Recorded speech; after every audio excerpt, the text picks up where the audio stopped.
8,000 വർഷങ്ങൾക്ക് മുമ്പ് തന്നെ നമ്മുടെ ആയുർവേദത്തിൽ വളരെ പ്രധാനിയായിട്ടുള്ള ഒരു ഔഷധമാണ് അമുക്കുരം അല്ലെങ്കിൽ വിതാനിയ സോംനിഫറ എന്ന ശാസ്ത്രീയ നാമത്തിൽ അറിയപ്പെടുന്ന ഈ ഒരു അമുക്കുരം അല്ലെങ്കിൽ അശ്വഗന്ധ എന്നുള്ളത്. ഉപയോഗിക്കുന്നത് തന്നെ ശുദ്ധി ചെയ്തിട്ടാണ്. ശുദ്ധി ചെയ്യുക എന്ന് പറയുമ്പോൾ വലിയൊരു പ്രൊസീജിയർ ഒന്നും അല്ല. നമ്മൾ പാലിൽ പുഴുങ്ങിയെടുത്തിട്ട് നിഴലിൽ ഉണക്കിയെടുക്കുന്നതാണ് ഈ ഒരു അശ്വഗന്ധ. അത് പൊടിച്ച് പൗഡറാക്കിയിട്ട് പൗഡർ ഫോമിലും അശ്വഗന്ധ അരിഷ്ടമായിട്ടും അശ്വഗന്ധ ലേഹ്യമായിട്ടും അശ്വഗന്ധ ലേഹ്യമായിട്ടും അങ്ങനെ പല രീതിയിൽ ഇത് ഉപയോഗപ്പെടുത്തുന്നുണ്ട്.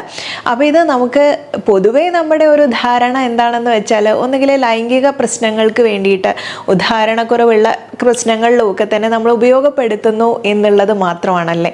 പക്ഷേ അത് മാത്രമല്ല കേട്ടോ, ഇതിന് ഒരുപാടേറെ നെർവ് സംബന്ധമായിട്ടുള്ള പ്രശ്നങ്ങൾക്ക് നമ്മൾ ഉപയോഗപ്പെടുത്താറുണ്ട്. അതുപോലെ ആങ്ഷൈറ്റി പ്രശ്നങ്ങൾ, നമുക്ക് കൂടുതൽ സ്ട്രെസ്സ് കൂടി കഴിഞ്ഞാൽ ഉണ്ടാവുന്ന അത് സംബന്ധിച്ചുണ്ടാവുന്ന ബുദ്ധിമുട്ടുകൾ, അതുപോലെ വേദന കുറയ്ക്കാൻ വേണ്ടിയിട്ട്, മസിൽ ബലം കുറഞ്ഞു പോകുന്നുണ്ടെങ്കിൽ അതിന് വേണ്ടിയിട്ട്, അങ്ങനെയുള്ള ഒട്ടനവധി ആരോഗ്യ പ്രശ്നങ്ങളിൽ നമ്മളിത് ഉപയോഗപ്പെടുത്താറുണ്ട്.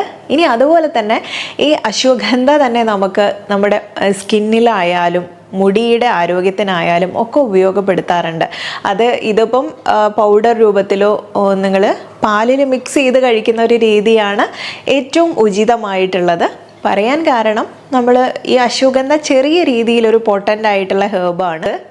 അല്പം ചൂട് ശരീരത്തിന് നൽകുന്നതാണ്. അപ്പോൾ നമ്മൾ പാലിൻ്റെ കൂടെ ചേർക്കുന്ന സമയത്ത് പാലിൻ്റെ ഗുണവും അതിന് കൂടെ തന്നെ പാല് ശീതവീര്യമുള്ളതായതുകൊണ്ട് രണ്ടും കൂടെ കൂടി ചേരുമ്പോൾ അത് നമുക്ക് ബോഡിക്ക് എത്രയേറെ ഗുണകരമായിട്ടുള്ളതാണ്. അതുപോലെ അഫ്രോഡിസിയാക്ക് ആയിട്ടുള്ള ആക്ഷൻ അല്ലെങ്കിൽ ലൈംഗിക പ്രശ്നങ്ങൾക്ക് വേണ്ടിയിട്ടോ അല്ലെങ്കിൽ ഉറക്കത്തിന് വേണ്ടിയിട്ടോ ഒക്കെ തന്നെ നമ്മൾ എടുക്കുമ്പോൾ ഇതുപോലെ ശീതവീര്യം വരുന്നതാണ് നല്ലത്. പാലിന് കൂടെ, അതായത് ഒരു 1/2 ഗ്ലാസ് വെള്ളവും 1/2 ഗ്ലാസ് പാലും കൂടെ തിളപ്പിച്ചിട്ട് അതിലേക്ക് അല്പം അശ്വഗന്ധ ചൂർണം കൂടെ ഇട്ടിട്ട് അങ്ങനെ അതിൽ ശർക്കരയോ മധുരമോ ഒക്കെ ചേർത്തിട്ട് കഴിക്കാം കേട്ടോ. കാരണം ടേസ്റ്റിൽ അത്ര കേമനൊന്നും അല്ല അശ്വഗന്ധ എന്നുള്ളത്.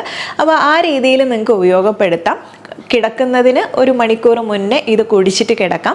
ഇനി ഈ കേസിൽ മാത്രമല്ല, നമുക്ക് ശരീരം വളരെ ക്ഷീണം തോന്നിയിട്ടുള്ള കണ്ടീഷനൊക്കെ ഉണ്ടല്ലോ, അത്തരം കേസിലും അതുപോലെ തന്നെ ക്യാൻസർ പോലുള്ള അത്തരം അസുഖങ്ങൾ വന്നിട്ടോ ക്ഷീണിതരായിരിക്കുന്നവർക്കും സർജറി പോലുള്ള പ്രശ്നങ്ങൾക്കൊക്കെ കഴിഞ്ഞതിന് ശേഷം നമുക്ക് ക്ഷീണിതരായിട്ടിരിക്കുന്നു, ശരീരം മെലിഞ്ഞ് ശോഷിച്ചു പോയിട്ടുള്ള അവസ്ഥയിലും ഒക്കെ തന്നെ നമുക്കിത് ഒരു വൈദ്യ നിർദ്ദേശപ്രകാരം ഉപയോഗപ്പെടുത്തുന്നത് നല്ലതായിരിക്കും. അശ്വഗന്ധ അനില സ്നേഹശ്വിത്ര ശോധ ക്ഷയാപഹ എന്നുള്ളൊരു റെഫറൻസിൽ പറയുന്നുണ്ട്. ഇത് അനില വാതരോഗങ്ങളിലും നമ്മൾ ഉപയോഗപ്പെടുത്താറുണ്ട്. അതുപോലെ സ്കിന്നിലേക്കായാലും തന്നെ ചില സ്കിൻ കണ്ടീഷനിൽ ഇതൊരു ആൻറ്റി ഇൻഫ്ലമേറ്ററി ആക്ഷൻ ഒക്കെ ഉള്ള